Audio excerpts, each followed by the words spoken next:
Pemirsa, Badan Narkotika Nasional menyita 122 kg narkoba jenis sabu selama 12 hari, melakukan operasi laut interdiksi terpadu bersama Polri, TNI AL, dan Bea Cukai.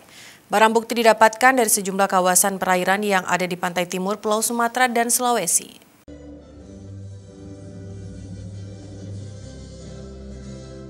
Sebanyak 122 kg narkoba jenis sabu disita Badan Narkotika Nasional selama 12 hari melakukan operasi laut interdiksi terpadu bersama dengan Polri, TNI Angkatan Laut, Dirjen Perhubungan Laut, serta Bea dan Cukai. Setelah kegiatan penutupan operasi tersebut di Dermaga Baru Pelabuhan Belawan pada Sabtu siang, Deputi Pemberantasan BNN RI Irjen Arman Depari menjelaskan, sejak dimulai pada tanggal 14 September hingga hari ini, pihaknya telah menyita 122 kg sabu-sabu yang didapatkan di sejumlah wilayah yang menjadi target operasi.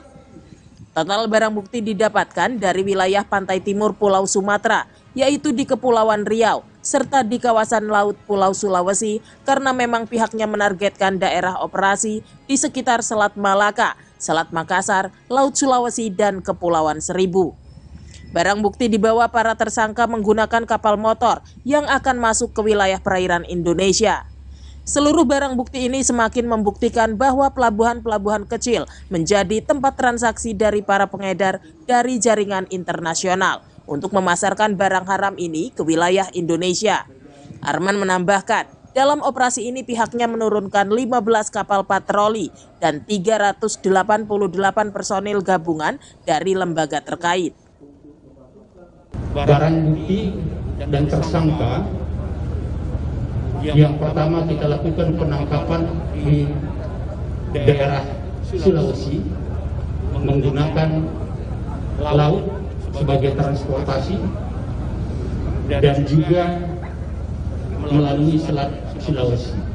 Yang kedua, di perairan pantai timur Sumatera, Selat Malaka, tepatnya di Provinsi Riau, 100 kg sabu.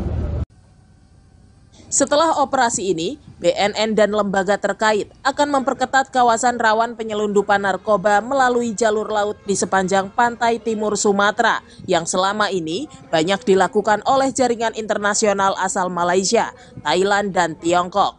Dari Medan, Sumatera Utara, Doni Aditra, Kantor Berita Antara, mewartakan.